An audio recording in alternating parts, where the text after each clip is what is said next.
ಏನು ಹೇಳಿಲ್ಲ.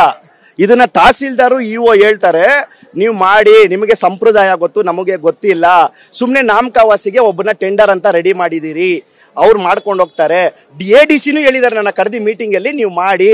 ADC ಜಗದೀಶ್ ಅವರು, ನೀವು ಮಾಡಿ, ನಮಗೆ ಇದ್ರ ಬಗ್ಗೆ ನಿಮ್ಮ ಸಂಪ್ರದಾಯನೇ ನಮ್ಗೆ ಗೊತ್ತಿಲ್ಲ, ನೀವು ಮಾಡಿ, ನಾವು ನಿಮ್ಗೆ ದುಡ್ಡು ಕೊಡ್ತೀರಿ ಅಂತ ಹೇಳಿದ್ದಾರೆ. ನಾನು ಇದ್ರ ನಂಬಿಕೆ ಮೇಲೆನೆ ಇವತ್ತು ತನಕ ಮಾಡ್ಕೊಂಡ್ ಬಂದಿದ್ದೀನಿ. ಇವತ್ತು ನಾನು ಮಾಡಲ್ಲ ಅಂತ ಇಲ್ಲ, ಇವತ್ತು ನಾನು ಮಾಡ್ತಾ ಇದ್ದೀನಿ ಜಾತ್ರೆ.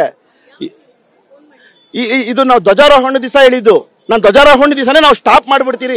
ಇಲ್ಲ, ಡೈರೆಕ್ಟ್ ಆಗಿ ಮೀಟಿಂಗ್ DC ಆಫೀಸಲ್ಲಿ ಕರೆದು ಹೇಳಿದ್ದು. ನಾವು ಅವತ್ತು ಹೇಳಿದ್ರಿ ಧ್ವಜಾರೋಹಣ ದಿವಸನೇ ನಾವು ಮಾಡಲ್ಲ, ಇದನ್ನ ನಾವು ಸ್ಟಾಪ್ ಮಾಡಿಬಿಡ್ತೀರಿ ಅಂದಾಗ, ನೀವು ಮಾಡಿ, ನೀವು ವಂಶ ಪರಂಪರೆಯಿಂದ ಮಾಡ್ಕೊಂಡ್ ಬಂದಿದ್ದೀರಾ, ನಿಮ್ಗೆಲ್ಲ ಗೊತ್ತು, ನಿಮ್ಗೆ ಯಾಕೆ ನಾವು ಸುಮ್ಮನೆ ನಾಮಕಾವಾಸಿಗೆ ಒಬ್ಬರನ್ನ ಟೆಂಡರ್ನ ಅಂತ ರೆಡಿ ಮಾಡಿದ್ದೀರಿ, ಅವ್ರು ಟೆಂಡರೇ ಅಲ್ಲ, ನೀವು ಮಾಡಿ, ನಾವು ನಿಮಗೆ ಸಹಕಾರ ಕೊಡ್ತೀರಿ, ನೀವು ನಮಗೆ ಸಹಕಾರ ಕೊಡಿ, ನಾವು ಹೇಳ್ತೀರಿ, ಆ ತಾಯಿ ಮೇಲೆ ಆಣೆ ಮಾಡಿ ಹೇಳ್ತೀರಿ, ನಿಮಗೆ ನಾವು ದ್ರೋಹ ಮಾಡಲ್ಲ ಅಂತ. ಆ ನಂಬಿಕೆ ಮೇಲೆ ನಾವು ಇವತ್ತು 65 ಲಕ್ಷ ಇದನ್ನ ಹೇಳಿದ್ದಾರೆ. ಇವತ್ತು ನಾನು ಹೇಳ್ತೀನಿ ನೋಡಿ, ಕರಗ ಎತ್ತೋ ಪೂಜಾರಿಗಳು ಇದುವರೆಗೂ ಅವರು ಮೀಡಿಯಾಗೆ ಬಂದಿಲ್ಲ, ಇದಕ್ಕೆ ಬೇಕಾದ್ರೆ ಬರಕ್ಕೂ ರೆಡಿ ಇದ್ದಾರೆ ಅವರು. ಯಾಕಂದ್ರೆ ಅವರು 20 ಲಕ್ಷ ಹಾಕಿದ್ದಾರೆ, ನಾವು 20 ಲಕ್ಷ ಹಾಕಿದೀನಿ, ಇವ್ರು 20 ಲಕ್ಷ, 3 ಜನ ಹಾಕಿರೋದು. ಮತ್ತೆ ಇನ್ನೊಂದು ನಾನು ನೋಡಿ ಅಲ್ಲಿ ಬೋಲ್ಡ್ ಹಾಕ್ಸಿದೀನಿ, ಯಾಕೆ ಗೊತ್ತಾ, ಇವರು ಜನಾಂಗಕ್ಕೆ ಮಿಸ್ಗೈಡ್ ಮಾಡ್ತಾರೆ. ಯಾರು ದೇವಸ್ಥಾನ ಹೆಸರಲ್ಲಿ ಕಲೆಕ್ಷನ್ ಮಾಡಬಾರ್ದು, ಎಲ್ಲ ಇಒ ಹೆಸರು, ಇಒ ಅಕೌಂಟ್ಗೆ ಹೋಗ್ಲಿ, ಬೇಕಾದ್ರೆ ಯಾರನ್ನ ಕಲೆಕ್ಷನ್ ಮಾಡಿದ್ರೆ ಯಾರು ಕಲೆಕ್ಷನ್, ಯಾಕಂದ್ರೆ ಅದನ್ನು ಸುಳ್ಳು ವದಂತಿಗಳು ಎಬ್ರು ಸಹ. ನಾವು ನಮ್ಗೆ ಯಾರನ್ನ 5,000 ರೂಪಾಯಿ ಕೊಡಕ್ಕೆ ಬಂದ್ರೆ ನಮಗೆ ಕೊಡಬೇಡಿ, ನೀವು ಹೋಗಿ ಮುಜರಾಯಿ ಕೊಡಿ ಅಂತೀರಿ. ಇದಕ್ಕೆ ಹೇಳ್ತೀನಿ, ಕಳೆದ ವರ್ಷನೂ ಮಾಡಿರೋದು ಮುಜರಾಯೇ, ನಾವಲ್ಲ, ಮುಜರಾಯೇ ಮಾಡಿರೋದು. ಅಕ್ಟೋಬರ್ ಅಲ್ಲಿ 40 ಲಕ್ಷ ಬ್ಯಾಲೆನ್ಸ್ ಕೊಡ್ತಾರೆ. ಯಾರಿಗೆ? ನಾವು ಹಾಕಿದ್ರಲ್ಲ 60 ಲಕ್ಷ, ಇವ್ರು ಕೊಟ್ಟಿಲ್ಲ. 40 ಲಕ್ಷದಲ್ಲಿ ಇವರು 1.5 ಕೋಟಿ ಬಜೆಟ್ ಅಲ್ಲಿ ಅಂತ ಇಡ್ತಾರೆ. 40 ಲಕ್ಷ ಕೊಟ್ಬಿಟ್ಟು ಇನ್ನು ಅದೆಲ್ಲ ತೆಗೀರಿ.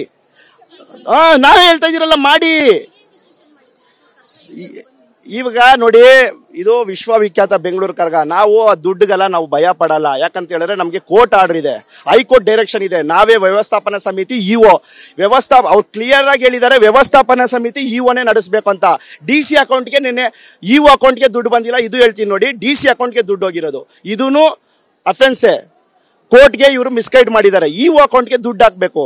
ನಾವೇ ಹೇಳಿದಿರಿ ಇಒ ಅಕೌಂಟ್ಗೆ ಹಾಕಿ ಅಂತ, ಇವರು DC ಅಕೌಂಟ್ಗೆ ಹಾಕಿದ್ದಾರೆ. DC ಎಂಟ್ರಿಫೇರ್ ಆಗಂಗಿಲ್ಲ.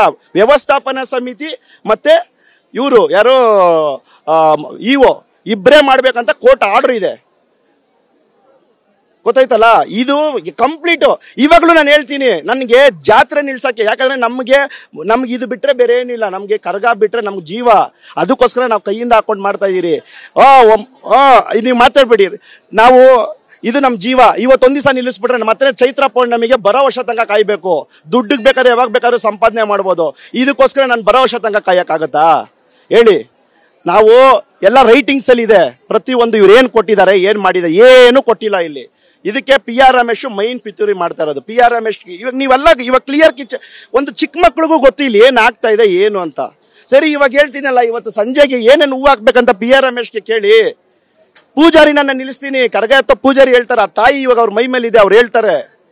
ಪಾಪ ಅವರು ಬೆಳಿಗ್ಗೆ ಹೇಳ್ತಾರೆ, ಅಧ್ಯಕ್ಷರೇ ನನ್ನ ಗರ್ಭಗುಡಿ ಎಲ್ಲ ನಾನೇ ಅಲಂಕಾರ ಎಲ್ಲ ಮಾಡ್ತಾ ಇದೀನಿ, 1 ರೂಪಾಯಿ ಬಂದಿಲ್ಲ ನನಗಿಲ್ಲಾಂದ್ರೆ ಇವತ್ತು ಅಲಂಕಾರ ಮಾಡೋಕ್ಕಾಗಲ್ಲ ಅಂತ. ಪಾಪ ಅವ್ರ ಕೈಯಿಂದ 14 ಲಕ್ಷ ಹಾಕಿ ಇವತ್ತು 6 ಲಕ್ಷ ಅಲಂಕಾರ ಕೊಟ್ಟವ್ರೆ. ಇದು ಇತಿಹಾಸದಲ್ಲೇನೆ ಪೂಜಾರಿ, ಕರಗ ಎತ್ತೋ ಪೂಜಾರಿ ದುಡ್ಡು ಹಾಕಿಲ್ಲ, ಇದು ಫಸ್ಟ್ ಟೈಮ್. ಏನಕ್ಕೆ ಅಂತ ಹೇಳಿದ್ರೆ ಕರಗ ಸುತ್ತುತ್ರವಾಗಲಿ, ಯಾವುದಕ್ಕೂ ಇದಾಗಬಾರ್ದು, ನಮಗೆ ದುಡ್ಡು ಬರುತ್ತೆ ಅಂತ. ಇವ್ರು ಈ ತರ ಗೇಮ್ ಆಡ್ತಾರಂತ ನಮಗೆ ಗೊತ್ತಿಲ್ಲ. ಹೋದ ವರ್ಷನೂ ಅಷ್ಟೇ 1.5 ಕೋಟಿ ನೋಡಿ, ಅವ್ರು ಹೇಳ್ತಾರಲ್ಲ 1.5 ಕೋಟಿ. ಹೋದ್ಸಲ ಹಿಂಗೆ ಹೇಳಿದ್ರು, ನೀವು ಹಾಕಿ ದುಡ್ಡು, ನೀವು ವ್ಯವಸ್ಥಾಪನಾ ಸಮಿತಿ, ನಾವು ನಿಮಗೆ ಕೊಡ್ತೀರಂತ. ಇಲ್ಲೆಲ್ಲ ಕ್ಯಾಶಲ್ಲೇ ಕೊಡಬೇಕು. ಆಮೇಲೆ ಹೇಳ್ತಾರೆ ಚೆಕ್ಕಲ್ಲಿ ಕೊಡಿ ಅಂತ. ಯಾವಾಗ? ಅಕ್ಟೋಬರ್ 3ನೇ ತಾರೀಕು, ಎಲ್ಲ ರೈಟಿಂಗ್ಸ್ ಅಲ್ಲಿ ಇದೆ. ಅಕ್ಟೋಬರ್ 3ನೇ ತಾರೀಕು ಕೊಡ್ತಾರೆ. ಕರಗ ಆಗೋದು ಯಾವಾಗ? ಏಪ್ರಿಲ್ ಅಲ್ಲಿ. ಇದು ಜನಾಂಗಕ್ಕೆ ಗೊತ್ತಿಲ್ಲ. ಇವತ್ತು ಇಷ್ಟಾದ್ಮೇಲೆ ಏನಕ್ಕೆ ಬಂದಿದ್ದೀನಿ ಅಂದ್ರೆ, ಜನಾಂಗಕ್ಕೆ ಇದನ್ನ ಮಿಸ್ಗೈಡ್ ಮಾಡ್ತಾನೆ ಇದ್ದಾರೆ, ಜನಾಂಗಕ್ಕೆ ಗೊತ್ತಾಗ. ನಾನು ಇಷ್ಟೇ ಹೇಳ್ತೀನಿ, ನಿಮ್ ದುಡ್ಡು ನಮಗ್ ಬೇಡ. ನಾವು 10 ಮನೆತನ ಹಾಕಿದ್ರೆ ನಾವು ಕರಗ ನಡೆಸ್ತೀರಿ, ನಿಮ್ ದುಡ್ಡು ನಮಗ್ ಬೇಡವೇ ಬೇಡ. 10 ಮನೆತನ ಸಾಕು, ನಾವು ಕರಗ ನಡೆಸ್ತೀರಿ. ಇಲ್ಲ ಆಗಲ್ಲ ಅಂದ್ರೆ ಬಿಟ್ಕೊಟ್ಬಿಡಿ. ನಮ್ ದೇವಸ್ಥಾನ ಆಸ್ತಿ ಬೇಕು. ಇವತ್ತು ನಾವು ಈ ದೇವಸ್ಥಾನ ಯಾವ ಮಟ್ಟಕ್ಕೆ ತಗೊಂಡು ಹೋಗ್ಬೋದಾಗಿತ್ತು ಗೊತ್ತಾ? ನಮ್ ದೇವಸ್ಥಾನ ಆಸ್ತಿ ಬೇಕು ಇವ್ರಿಗೆ, ನಮ್ ಜನಾಂಗ ಬೇಕು, ನಮ್ ಇದು ಬೇಕು. ಆದ್ರೆ ಕರಗಕ್ಕೆ ಇವ್ರ ಹತ್ರ ನಾವು ಭಿಕ್ಷೆ ಬಿಡ್ಬೇಕಾ? ನಾವು 10 ಮನೆತನ ಹಾಕ್ರೆ ದುಡ್ಡು ಹಾಕ್ತೀರಿ ನಾವು ಕರಗಕ್ಕೆ. ಇವಾಗ್ಲೂ ಹೇಳ್ತೀರಿ ಅವ್ರು ಕೊಡಲ್ಲ ಅಂತ ಒಂದು ಮಾತು ಹೇಳಿ ನಾವು ಬಿಟ್ಬಿಡ್ತೀರಿ. ಬೇಡ, ಅವ್ರು ನಮ್ಮ ಮುಜರಾಯಿಂದ ನಮ್ಮ ದೇವಸ್ಥಾನ ಬಿಡಿಸ್ಕೊಡಕ್ಕೆ ಹೇಳಿ. ನಮ್ಗೆ ಮುಜರಾಯಿ ದುಡ್ಡೇ ಬೇಡ. ನಮ್ಮ ದೇವಸ್ಥಾನ ಉಂಡಿ ದುಡ್ಡು ಬೇಕು, ನಮ್ಮ ದೇವಸ್ಥಾನ ಬಾಡಿಗೆ ದುಡ್ಡು ಬೇಕು, ನಮ್ಮ ದೇವಸ್ಥಾನ ಅಂಗಡಿ ದುಡ್ಡು ಬೇಕು. ಕರಗ ನಡೆಸೋದಕ್ಕೆ ಇವ್ರು ಭಿಕ್ಷೆಗೆ ಹಾಕ್ದಂಗೆ ಹಾಕ್ತಾರೆ. ನಮಗ್ ಬೇಡವೇ ಬೇಡ, ನಾವೇ ಎಲ್ಲ ಉಚಿತವಾಗಿ ಕೊಡ್ತೀರಿ ಅಂತ ಎಲ್ಲ ಮಾಡ್ತಾ ಇದೀರಿ. ಇವ್ರ ದುಡ್ಡು ನಮ್ಗೆ ಹಾಕ್ಬೇಕು? ಇವ್ರಿಗೆ ಮಾಡಕ್ ಯೋಗ್ಯತೆ ಇಲ್ವಾ? ಬಿಟ್ಬಿಡಿ. ಇಲ್ಲ ನಾವು ಮಾಡ್ಕೊಂಡು ಹೋಗ್ತೀರಿ. ಇಲ್ಲ ನೀವು ಮಾಡ್ತೀರಾ, ಮುಂದೆ ನಿಂತ್ಕೊಂಡು ಮಾಡ್ರಿ. ಎರಡೂ ಆಗ್ತೀರಾ? ಎಲ್ಲೆಲ್ಲೋ ಸಣ್ಣ ಸಣ್ಣ ಊರುಗಳಲ್ಲೆಲ್ಲ ಜಾತ್ರೆಗಳು ನಡೆಸ್ತಾರೆ ಅವ್ರ ಕೈಯಿಂದ ಹಾಕೊಂಡು. ಎಷ್ಟೋ ಸುತುತ್ರವಾಗಿ ಆಗುತ್ತೆ. ಇಲ್ಲಿ ಇಷ್ಟೆಲ್ಲ ಏನಕ್ಕೆ? ಇಷ್ಟೆಲ್ಲ ಈ ತಾಯಿ ಸತ್ಯವಂತಿ ಆಗಿ ಇಷ್ಟೆಲ್ಲ ಯಾಕೆ ಬೇಕು ಈ ಸಣ್ಣ ದುಡ್ಡು ವಿಷಯಕ್ಕೋಸ್ಕರ? ಒಂದು ನೀವು ಮಾಡ್ರಿ, ಇಲ್ಲಾಂದ್ರೆ ನಮ್ಮನ್ನ ಮಾಡಕ್ ಬಿಡ್ರಿ. ಯಾಕೆ ಮಿಸ್ಗೈಡ್ ಮಾಡ್ತೀರಾ ಜನಾಂಗಕ್ಕೆ? ಇವತ್ತು ನಾನು ಪ್ರೆಸ್ ಮೀಟ್ ಮಾಡಿದ್ದು ಪ್ರತಿಯೊಂದು ಇದು ಗೊತ್ತಾಗಬೇಕು ಜನಾಂಗಕ್ಕೆ. ಯಾಕಂದ್ರೆ ಸ್ವಲ್ಪ ಜನಕ್ಕೆ ಗೊತ್ತಿಲ್ಲ. ಏನೋ 1 ತಿಂಗಳು ಮುಂಚೆ ಪೇಪರಲ್ಲಿ ಬಂದ್ಬಿಡುತ್ತೆ, ಏನೋ ಕರಗಕ್ಕೆ 1.5 ಕೋಟಿ ಅಂತ. ಯಾರಿಗೂ ಗೊತ್ತಾಗಲ್ಲ. ಆಮೇಲೆ ನನ್ನ ಕಿವಿಗೆ ಬೀಳುತ್ತೆ 1.5 ಕೋಟಿ ಬಂದ್ಬಿಟ್ಟಿದೆ ನೋಡಿ, ಇದು ಮಾಡಿಲ್ಲ ಅದು ಮಾಡಿಲ್ಲ. ಇವಾಗ ಇಷ್ಟೊತ್ತಾಗಿ ಹೂ ಹಾಕಿ, ಸ್ವಲ್ಪ ಜನಕ್ಕೆ ಗೊತ್ತೇ ಇರಲ್ಲ, ಇಷ್ಟೊತ್ತಾಗಿ ಹೂ ಹಾಕಿಲ್ಲ. 1.5 ಕೋಟಿ ಇಟ್ಕೊಂಡು ಏನ್ ಮಾಡ್ತಾನೆ ಇವನು? ಇಲ್ಲಿ ಏನೇನಾಗಿದೆ ಅಂತ ಗೊತ್ತಾಗಬೇಕು. ಯಾಕಂದ್ರೆ ನಾನು ಸತ್ಯವಾಗಿರೋದಕ್ಕೆ ನಾನು ಓಪನ್ ಆಗಿ ಮಾತಾಡ್ತೀನಿ. ಯಾರನ್ನ ಮಾತಾಡ್ಲಿ ನೋಡೋಣ. ಇಷ್ಟೊತ್ತಿಗೆ ಹಾಕ್ಬೇಕಾಗಿತ್ತು. ಇವಾಗ ನೋಡಿ ಕರ್ಪೂರ ಸೇವೆ ನನಗೆ ಭಯ. ಯಾಕಂದ್ರೆ ಯಾರಿಗೆ ಹೆಚ್ಚು ಕಮ್ಮಿ ಆದ್ರೂ ನನ್ನ ಮೇಲೆ ಫೇರ್ ಆಗುತ್ತೆ. ಇವಾಗ ನಾನು ಹೋಗ್ಬಿಟ್ಟು 30 ಲಕ್ಷ ರೆಡಿ ಮಾಡಿ ಹೂವದವ್ನು ಕೊಟ್ಟು ನಾನು ನೈಟ್ ಒಳಗಡೆ ರೆಡಿ ಮಾಡಿಸ್ಬೇಕು.